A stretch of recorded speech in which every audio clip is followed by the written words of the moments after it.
Si Ana, isang mabait at matiising katulong, ay dinadanas ang araw-araw na paghihirap sa kanyang sakim na among pamilya de los Reyes.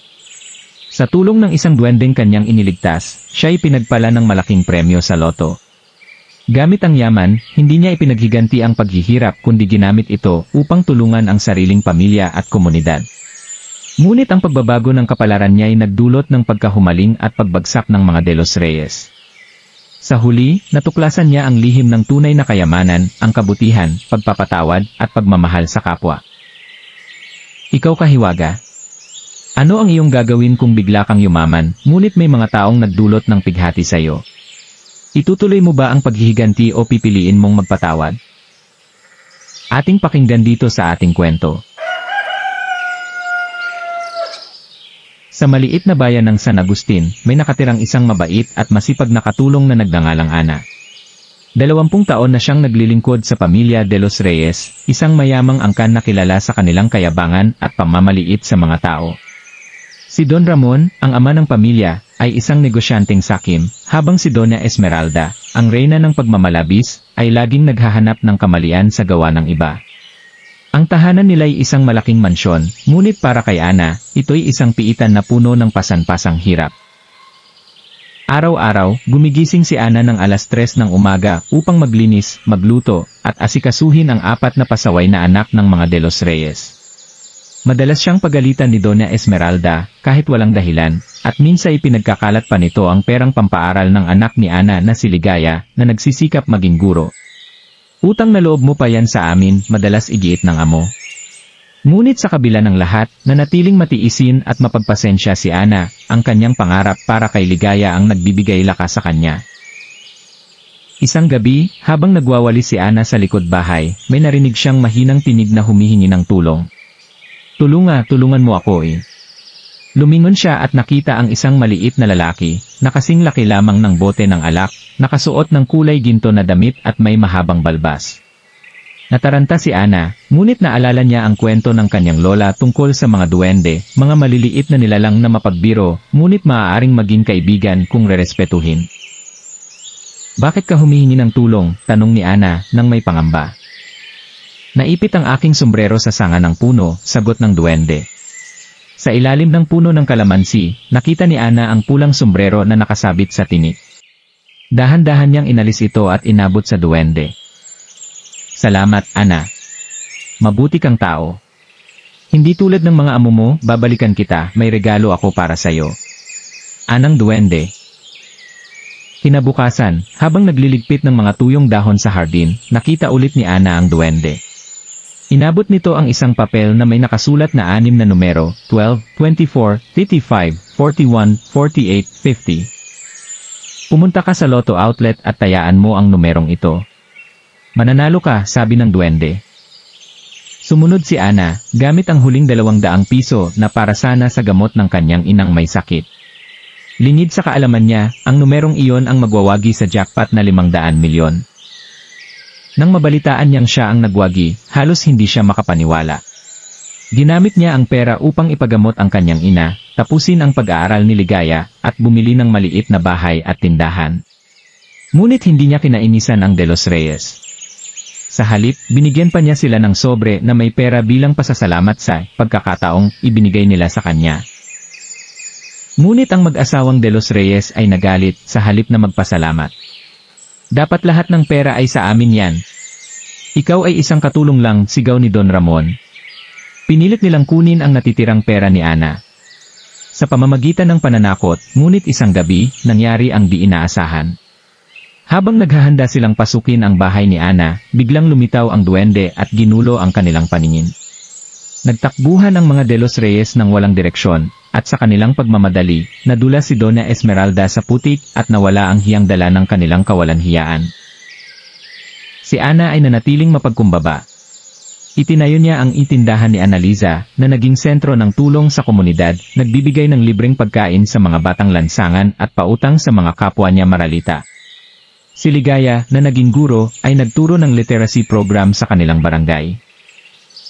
Isang gabi, muling dumalaw ang duwende. Hindi ka nagbago, Ana. Kaya narito ang huling regalo ko, isang pangako ng kaligayaan at kalusugan para sa iyo at sa iyong pamilya. At mula noon, ang dating katulong ay nabuhay ng puno ng pagmamahal at kapayakan, habang ang mga De Los Reyes ay inuusig at unti-unting naghirap dahil sa kanilang kasakiman. Palagi din silang binabangungot ng pulang sombrero at tinig ng duwendeng nagpapaalala, ang tunay na kayamanan ay nasa puso, hindi sa bulsa. Matapos ang mga pangyayari, ang buhay ni Ana ay tila sumailalim sa isang mahiwagang kapayakan. Ang kanyang maliit na tindahan ay lumago bilang Ana's Community Hub, isang lugar kung saan nagtitipon ang mga tao, hindi lang para mamili, kundi para magbahagi ng kwento at tulungan ang isa't isa. Subalit isang araw, may dumating na balita na nagpauga sa kanilang tahimik na pamumuhay, si Don Ramon at Donna Esmeralda ay nawawala. Ayon sa chismis, sila'y tumakas patungong ibang bansa upang iwasan ang malaking utang at eskandalong dulot ng kanilang pagnanakaw sa mga empleyado. Ngunit ang totoo, sila'y bumalik sa San Agustin ng lihim, puno ng panibugho at plano upang ipaghiganti ang kanilang pagkatalo. Isang madilim na gabi, habang naglilinis si Ana ng mga estante ng kanyang tindahan, may narinig siyang kaluskos sa labas. Akala niya'y aso lamang, ngunit bigla siyang sinindak ng dalawang maskaradong lalaki na armado. "Kunin mo ang lahat ng pera," sigaw ng isa.